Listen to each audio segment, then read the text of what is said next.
Hi again, everyone. This is Becky Reed with on Joy's team, and I want to welcome I want to welcome to another call. I don't like the words that are on here. Sorry. Let's try this again. Hi again, everyone. This is Becky Reed on Joy's team. I want to welcome you to another call with our successful preschool owner. Today we have, I always forget. Let's try this again.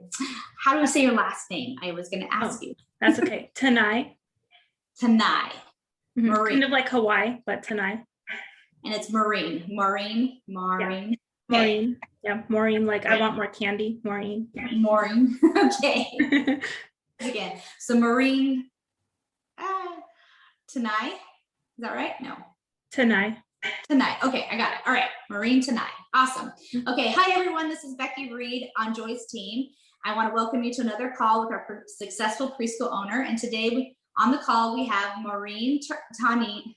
Maureen Tanai. No. Tanai. Tanai. Like Hawaii, but Tanai. Like I have a tan, and then Tanai. Well, maybe not. All right, Tanai. Maureen Tanai. And her preschool is called Kindergarten Prep and Beyond. And it took her about 3 weeks to get everything started for her online preschool. And she has 19 students in her school. We're excited, really excited to get to know you better. And so welcome to the call, Maureen. Thank you for having me. You're so welcome. So let's start with you first sharing with us how you heard about doing an online preschool. So when COVID happened, people were talking about, what's going to happen, and then schools went on distance learning. And then my son at the time was in a preschool. So that way I could wean him into kindergarten and have some time away from me. Mm-hmm. And so it was just part-time, half day, and they went virtual. And so I always had it like in the back of my mind about what I wanted to do. So I just moved to the city in January, and I was unpacking and moving my LLC to a sole proprietorship, and there was red tape with it. I'm in California, so there's a process. So a long process, but we got it done. And then I was going to apply for my license, but then the school shut down, and then I had my son, and I'm like, well, then what am I going to do? So I was doing emergency childcare for 1 or 2 weeks. For another family, and then I was going to apply for my license, but then Governor Newsom placed a lockdown the Friday before I was going to go into licensing to apply. So I had in the back of my mind about what I wanted to do, and so my focus was my children. And then, but I had in the back of my mind that I wanted to do online, but I wasn't sure if the time and cost would be worth it, how much money would I get from it? I wasn't quite sure. And so I was having a hard time getting up in the morning because I didn't have, a break from my own children. I didn't get out of the house. My life wasn't balanced. And I said, you know what? I need to do what, I'm passionate about and have like a life purpose again. And I really miss teaching children. So I told my husband, I said, even if I don't make any money, right now, I need this for my mental health to have, a sense of fulfillment. So it was actually the Monday after the 4th of July when I decided, okay, I want to do this. I want to transfer everything that I had in person, adapt it to online, and I want to do it. And so, so that was the Monday after July, and classes were going to start on the same day my own children started distance learning with their school, which was August 3rd. So I had 3 weeks to adapt as much as I could. I was being reasonable with myself. I said, okay, whatever I need to do first, I'll do first and then go from there. And even now I'm still adapting a little bit more each time. But yeah, I had to advertise. I had to adapt everything, make contracts, and do all of that. And I had 3 weeks. So I barely got any sleep. And the same with August, September, October, November. I barely got any sleep, but I at least got to do what I enjoyed. Awesome. So, so have you done online preschool before, or how did you figure out how to do that? What gave you that? I'm a pretty creative person. So I figured whatever worked in person is what would probably work online as well. And so I opened in person in 2016, but I've been teaching, tutoring, and babysitting for 15 plus years. So I kind of already knew what children needed. And especially now during the pandemic, they really needed socialization. So I had to really think about how I was going to incorporate socialization, because that was what I heard parents needed the most for their children. Right. So, was the social skills. So I already knew about, Facebook Messenger kids and the different things that my own children did.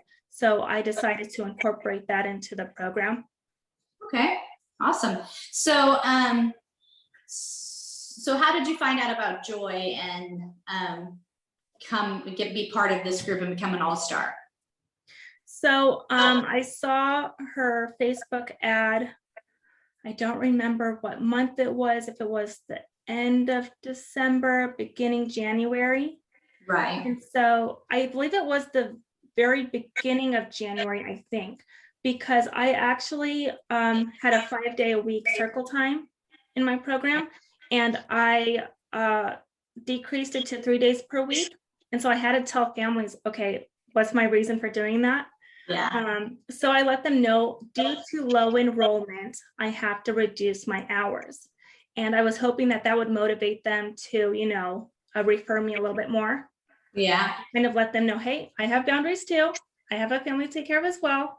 Because they were paying me $50 a month for all this that I was doing, the circle time, the personalized learning video. I mean, I wasn't making a profit. So, so I went down to 3 days per week, but I originally planned to take some classes at the community college to have more child development. But then I saw Joy at the same time, and I'm like, everything happens for a reason. And so I'm like, it's not meant for me to go take an online class. It's what's meant for me to do is to do the preschool system. And so that's what I did. Okay, so you started your school and you did that for all those years, and then you just switched and figured out how to do online, do a preschool online. And you were doing that for several months before you found Joy, right? Because you said you started like in August, right? Yes. You've done almost half the year, and then you find Joy, and so to invest in yourself, you decided that you would go ahead and buy her system so you could learn more about how she was successful. Is that right? Well, the reason why I signed up for the preschool system from Joy is because I opened in 2016, and I took maybe like 2 business classes. I should have taken more because, when I read Joy's book, I learned that, she was going through like challenges, right? And I went through a lot of those challenges too, and I made some very costly mistakes. But I felt like, I was doing a lot of trial and error, and figure out, okay, what was the best way to advertise? What actually brought in the calls? And, I always wondered, what did everybody else do? How did they get successful, right? But, Right. When I talk to other people who have a business, they're not going to tell me their secrets. Well, they didn't, because Right. there's kind of competition. I mean, Right. you refer each other, but there's a level of competition, right? So Right. when I saw Joy's system, I was like, you know what, I have to do this, because over the years, I've spent tens of thousands of dollars on advertising. And it really is embarrassing, and it hurts to say that, but it just comes to show, how valuable the preschool system is, because I don't have to spend that much money anymore, because, Yeah. Okay. So I was just trying to understand, like, kind of how lots of people don't even get started until they have Joy, but you had gone and done all these things before, and then you found Joy and felt that this would help you, like, finally not waste money and have someone that could actually teach you. Because it's true. I had my school for 10 years, and I did start with Joy, but back when she was, still running her own school too, and so. Oh, I can't hear you. Let me see why. Now I'm having problems with children. I didn't know if it was bothering and messing it up because it's connected to my iPad. So anyways. Okay, well, let's get back to the point of everything here. Okay, awesome. So, did you buy Preschool in a Box also? Yes, I did. Okay.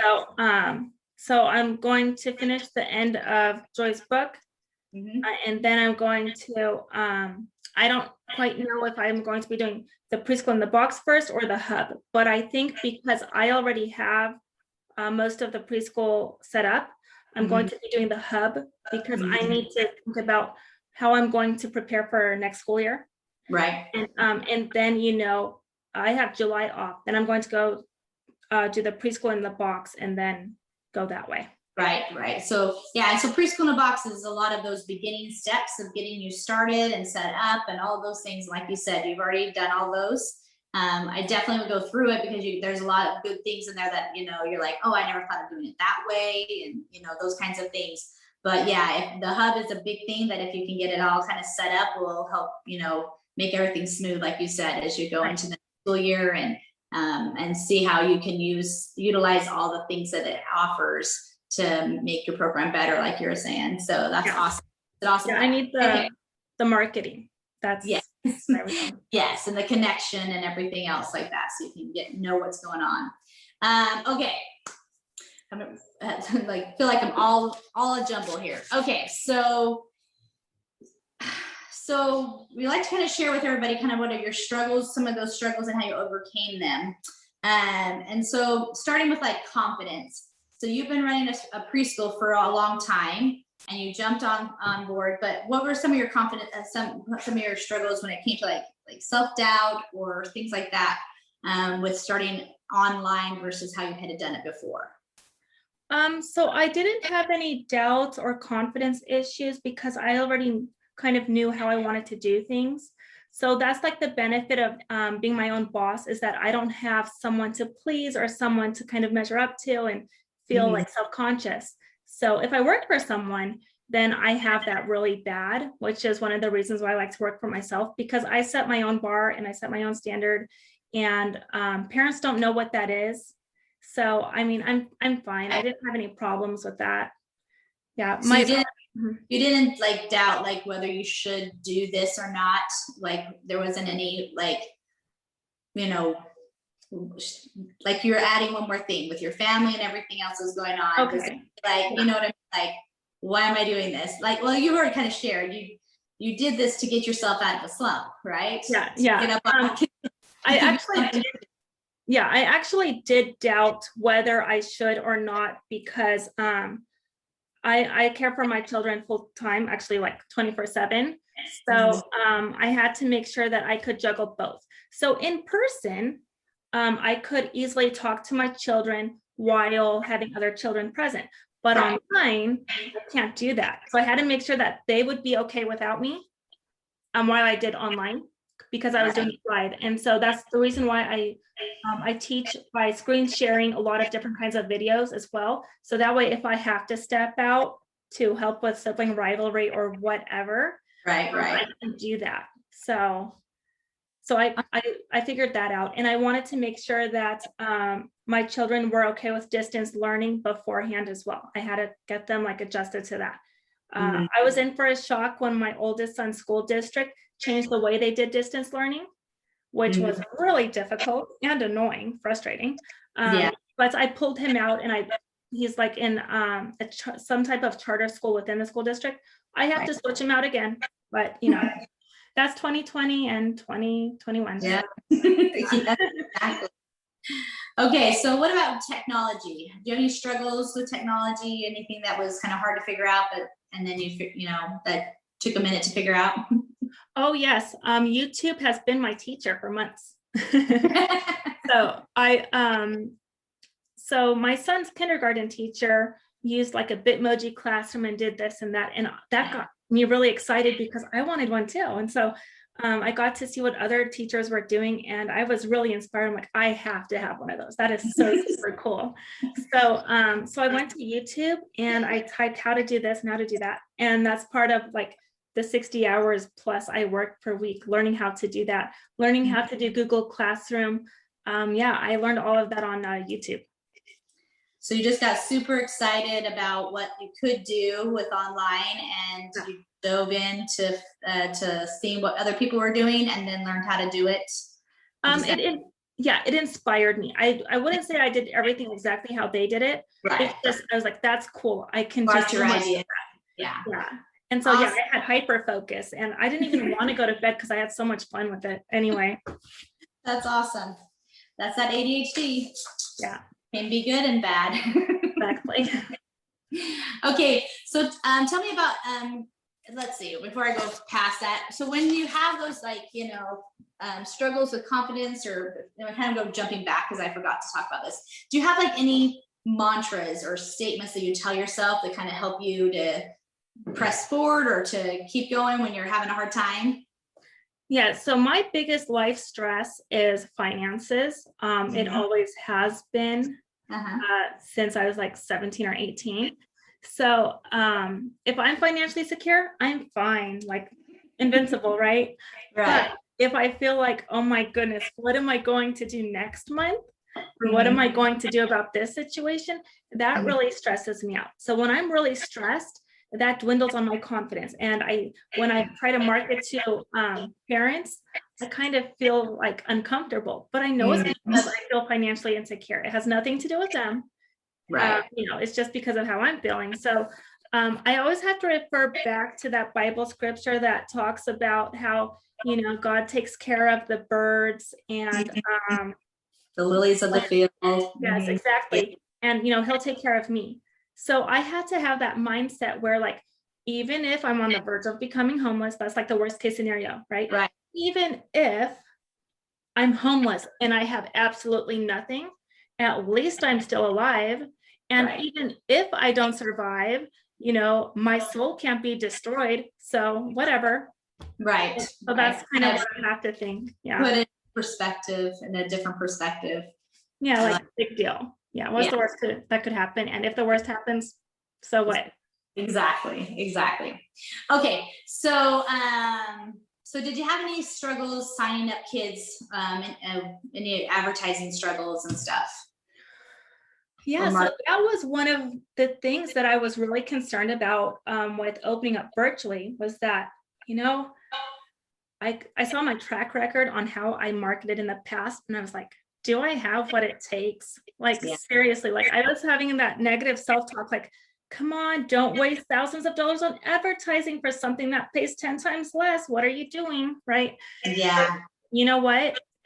What am I going to be paying more in the beginning anyway? So I already got rid of the LLC. I already got the daycare van transferred to my family's name. I didn't have all of those humongous expenses like I had before. And I'm like, you know what? As long as I'm not going to get into a negative, who cares? So I didn't want to spend money on advertising. And at this point, I didn't learn about Joy yet. Okay. Yeah, that's right. We already started.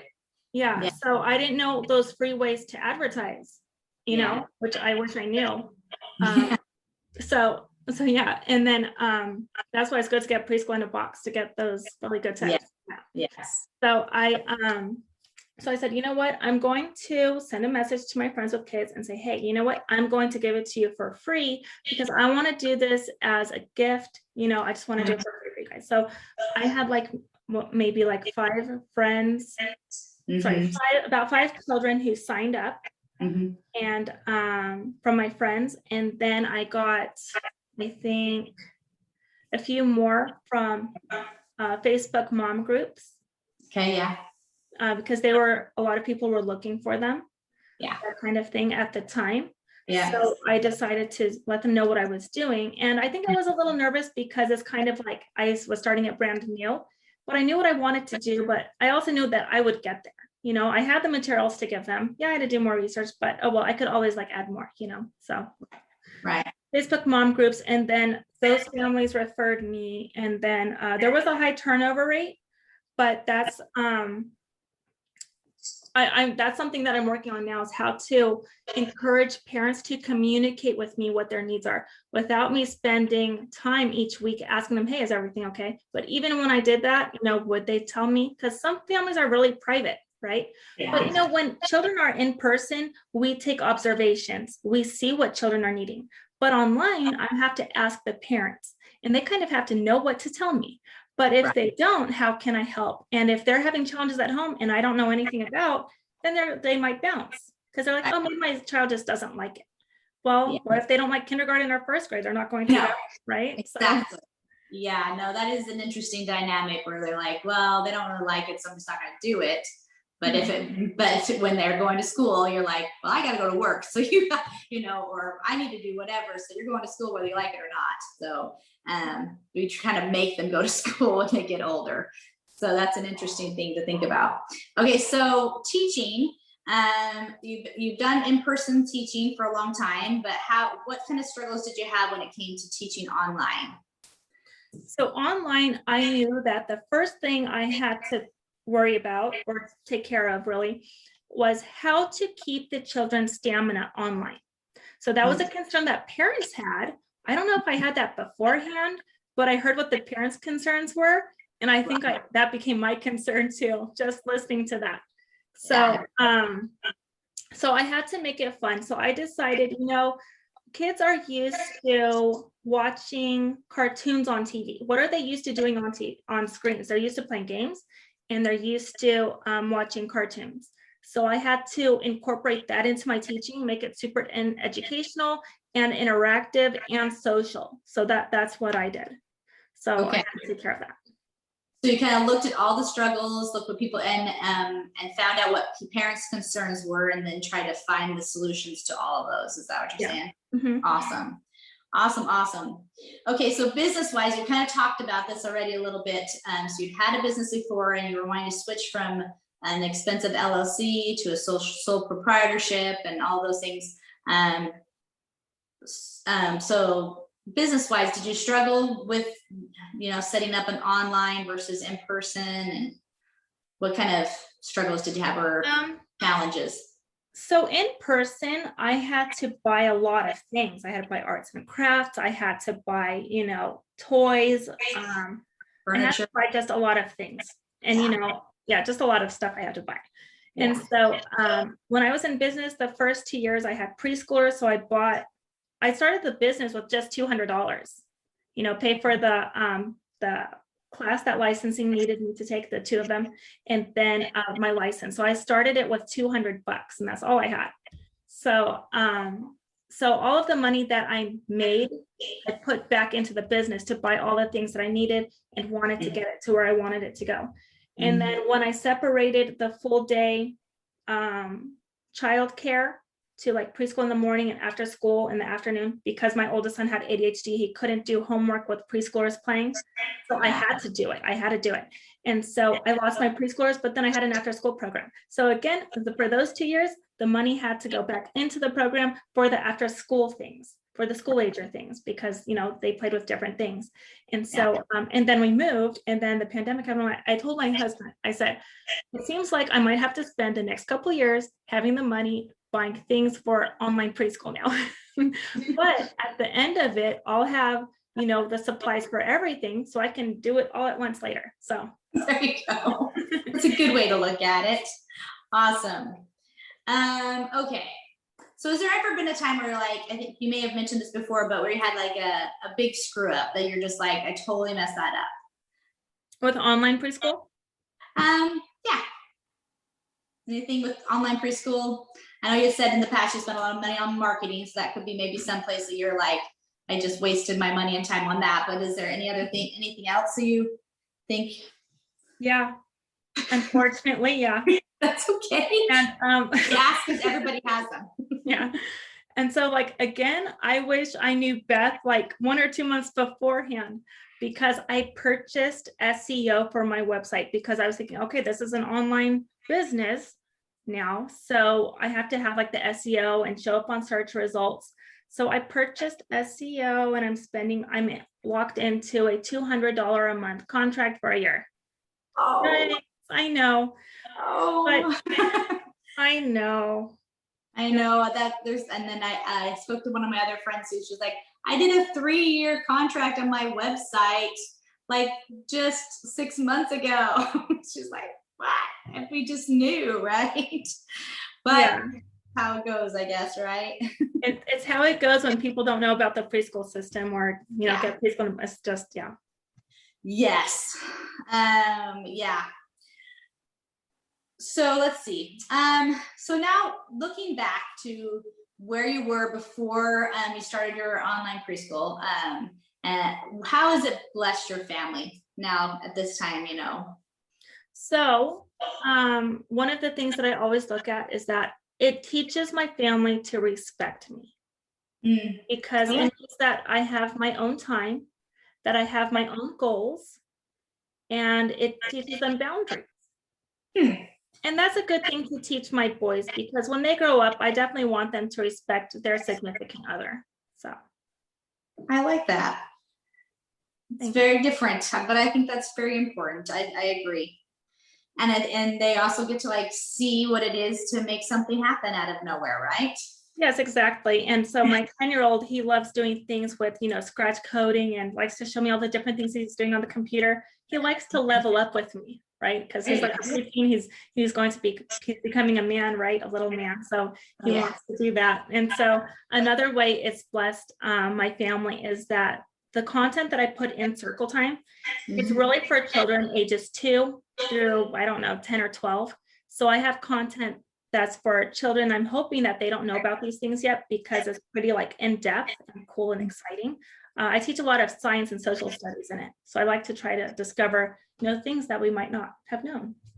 I really like screen sharing NASA. So we actually got to go into the space station. That's not something we could do in person. So I get to be super creative, but trying to stay focused.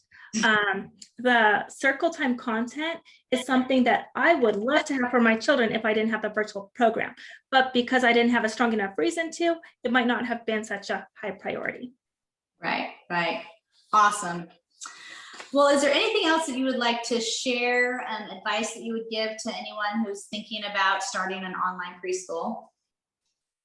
Yes, definitely. So it's very important for online to have a niche. Is it a niche or a niche? I always get it mixed up. Okay. One of those. But it can go both ways, but niche or niche, yes. Yeah, whatever they call it, just have one of those. There you go.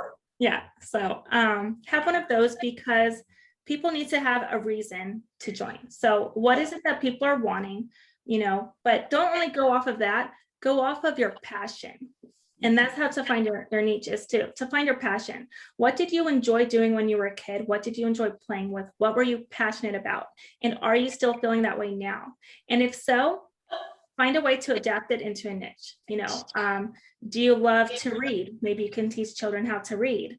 Do you like building things? Did you like building things? Maybe have a STEAM focused program, but have a niche, because if your passion is there, then your mind opens up to all of these possibilities. And that's exactly what we want to model for the children. So right. And that passion and that energy comes out. It's easier to be have all the energy to get their attention and all of that when it's something you love, right? Yeah. Awesome. So what do you think you see your future for in the next 2 years? Where do you want this to go? You know what? I'm so excited. I don't want to spill all my secrets, but I don't care. It's fine. It's not a secret, because we're all a big family here. Exactly. Yeah. So there's billions of people in the world. Who cares? Exactly. So, yeah. We have plenty to go around. Yeah, for real. Yeah, for sure. So so I have been following Kome. Are you familiar with the Kome app? No. So it's for co-op childcare where parents trade babysitting using points. Okay. And so they have something for schools on there now, because I asked them if they could do something like that a few years back. I've been following them for years, and I had a play group that I tried to get up and running to have the trading babysitting with. But where I used to live before, I don't know, in my opinion, it's not as cool as the city I'm in now. So it didn't fly in my old city. But yeah, so basically for online, what the next steps are. The reason why I'm having this is because a couple of families left to go in person. They didn't talk to me about it. They didn't ask my opinion, of course, because they saw it as a competition. But I wanted to let them know, okay, this is what it might be like. You know, is this what you want, or do you want to wait? You know, things like that, and kind of like really see if that's what they wanted. But because they can be in my program for enrichment too. So a couple families stayed because they wanted the things that I offered that they didn't offer in person. So that's another thing about the niche, is make sure that it can be something that's for online and highlight that over in person. Because right now, I think my preschool program online is better than in person. In person is a tiny bit outdated, but I don't know, that's just my opinion. I like the new and the modern and the cool. There you go. Right. There's benefits to both sides, definitely. Yes, for sure. Yeah, there are pros and cons. And there's people, and you're always going to find people that want what you have if you are really, you know, focused on what it is. Because, you know, it's just like everybody saying there's only daycare is the only option. Obviously not. You know, there's hundreds of women, hundreds of students, thousands of students that have chosen to do preschool instead of daycare. So there's also those that are going to choose to do online versus in person. There's lots of reasons why they would do that. Yeah. So in the future, I'm going to plan to use Kome. And so parents would it just Kome. Kome. And it's a co-op. It's creating childcare with people whom you know. Okay. And so schools can sign up with them, and then students can you know, trade childcare between each other if they need to. So that's my next step. I want to work on it during the summer in July when I'm closed. Hopefully I have time to do it. But if not, I can just spread it out for the year or whatever. Right. But basically, so the online program children do at home with their family, right? They're at home. Right. But right now I'm finding that parents are needing respite. They need a break from their children. They need to get out of the house. Their children are going bonkers. They need to play with friends somewhere else. So I want to offer the option that if they would like to, if anything goes wrong, don't sue me, but you know, their choice. It's just a resource if they want to. It's a resource. They can try childcare with other parents, and the children can, you know, even join in on Zoom together in the same location in one home. If they want to. So that way they'll follow like the kind of like a rough draft schedule, you know, when they work on their learning plan, when they watch their videos, when they play outside, when they play inside. So they'll have that schedule, and they can use the program at their friend's house, and then they can go back and forth or whatever schedule they want. And the cool thing about that is that they can go play at different parks for outdoor play. Right. Which is really cool. And the children get to play at their friend's house and get to play with their toys. And so that really helps children with sharing and taking turns, because you know, it's their very own toy. Right, in their house. Yeah, so that way they get the online program, but because they're trading the childcare, that decreases their cost a lot. Oh, yeah, yeah. So that you're hoping to add soon is any other things that you want to accomplish in the next year or two? Yes. So in person, we went on field trips about 2 to 3 days per week. Or month? So, 2 to 3 days per week.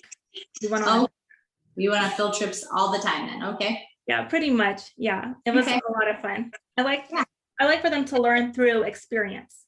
Right. So, yeah, I only had like a house. I didn't have like a huge museum. So, but yeah, so we did that a lot. And so when, you know, when things open up, even when preschoolers can get their vaccine if they want to, once a month, I'd like us to have a family field trip. So instead of just having like a class field trip of me and students, maybe a couple of chaperones or whatever, they can bring their whole entire family on a Saturday, one Saturday per month. They bring their whole family, their brothers, their sisters, their moms, their dads, grandmas, grandpas, it doesn't matter. And then we all get to be together, and that will really establish community, in my opinion, because, you know, their brothers and sisters can make friends with each other. And that's always been my mission for years, is to establish more community. Yeah. Not because I need it too, but it's good for the children. Yes, that was one of the happy side effects that I didn't really think about when I started my school, is that we would create a whole community of people that would know each other just because they were in preschool together. So, and to be lifelong friends because of it is pretty amazing. Okay, so how about a big goal? Like in 5 years, you hope to have what? What's something? Where do you see yourself in 5 years with your school? I hope to make a profit. I hope you make a profit long before 5 years. Yeah, I hope so. But by 5 years, I better make a profit, or I'm going to have to seek some psychological counseling to figure out why. Why? Why? All right.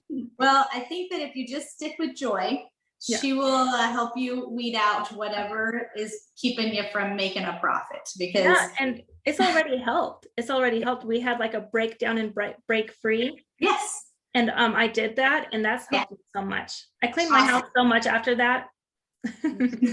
Well, good, because I know that Joy helped me to finally make a profit after many years of undervaluing myself, and I was making thousands of dollars in overage with paying everybody and everything, and so it was pretty amazing. So in 10 years, sorry, yes. in 10 years, I would like, I'm thinking maybe I would like to have a center. Now in California, we have to have like a 4-year degree. Yeah. And I don't have that. So I'm kind of wondering, okay, should I hire a director? Yes. And so you might want to just look and see whether just like a person or the director or whoever has to have that degree. Not that everybody does, or the owner has to, or whatever, but yeah, so look into all that. But I know those kind of deter, make it harder. Yeah, I would love to have a center. Yes, having a center is pretty awesome. Okay, so we're gonna do your little breakout now and just kind of talk about one of your struggles. Is there something that you have right now that you're struggling with that you'd like to kind of talk about and see if we can come up with some ideas? What am I struggling with right now?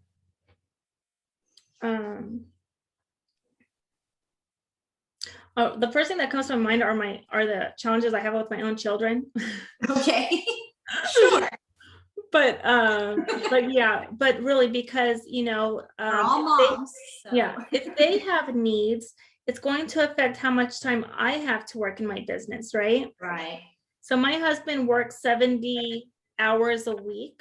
Wow. He's at home, maybe he's awake at home maybe 2 or 3 hours per day, Monday through Friday, or no, okay. Yeah, something like that. So it's pretty much, if I don't have my children's needs taken care of, then that's going to affect how much time and energy I have for working on my business. So I know that what I need is I need to hire help, either like housekeeping or one-on-one tutoring for my oldest son. I already took care of the one-on-one tutoring for my older son, and I'm going to be switching his school next school year as well. Mm-hmm. So I'm taking care of that. I have to knock down the roadblocks to have the freedom to do what I need to do. Right. So yeah, so housekeeping and things like that. And so finances are a challenge, but right. I just talked to unemployment, and it seems like I'll be getting PUA assistance. Okay. So, yeah. And I'm also motivated to try to get more clients, because now my rates have increased.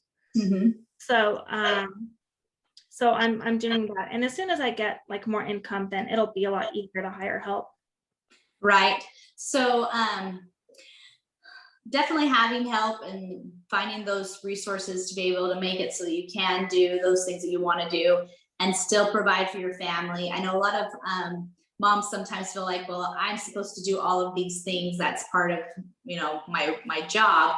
But I have a dear friend who's like, you have to be realistic with yourself. Mm-hmm. Not one person, especially with this pandemic and stuff, we have all these moms that are trying to be teachers to multiple grades, right? And then be the finance person at their house to take care of all the food, take care of all of the, all the different pieces, that if it was a business, not one person would do all of that. Right. Exactly. But somehow we think we have to do all of it. or something wrong with us, right? I don't feel that way actually. Good. I told I'm very like, I'm a 2021 mom. So I'm not from the 1950s. Right. And my husband, he's from Europe. So he's kind of like, he used to like that 1950s, the wife has these roles, Yes. But I told him, hey, when you met me, I was not like that. And I wasn't going to change, and you didn't ask me. So this is what you have.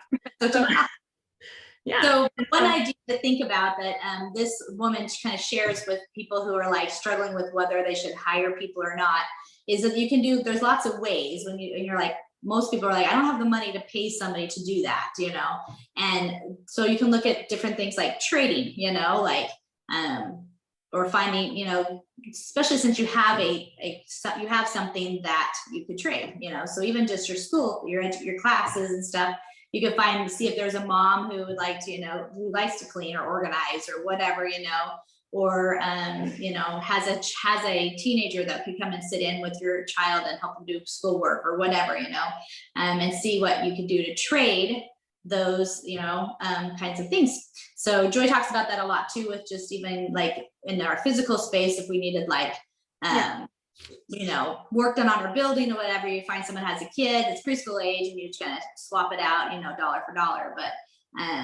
But so that might be a way to also, before you have, money to spend on it, and, find the one area that you're like, if I could just have this one thing, not have to do that or worry about that, so that might be a way that kind of just find a way that you could trade with someone else, or even if it's just watching someone else's kid for a little while, or having them be in the program, like I said, for, a discount, even. You don't have to give things for free, and so anyways. Yeah. When my family gets vaccinated and things open up, I did ask a mom's group, hey, who would like to go to each other's house to clean their house? And so how it would work is, when I go to another mom's house, I clean with her. My kids play with her kids, because when kids are playing with their friends, they don't want their parents bothering them. Right. So that means that we can clean without interruption. Win-win. Exactly. Yeah. Exactly. That's the plan. Then the other way, they're always bothering you when you're trying to do it without somebody to bother to occupy them. So I love that. That's great. So so reach out to those groups and find those people that will help you to do what you want to do, and it'll help them too, right? So well, thank you for sharing you're doing some things that I think are very different, that not a lot of people that I've interviewed at least are doing, with, your fun digital background and all the technical or, technology things that you're adding, and just the way that you're doing it, and the way that you have it set up. So I encourage you to share more about, how you're doing things, because it will inspire other people to look outside of the box and think, how can I do something different, and be successful with it. So I think you have a great thing going here, and you can definitely make a profit. I know you can. I know that's all about branding and marketing, which, I have to read in Preschool in the Box.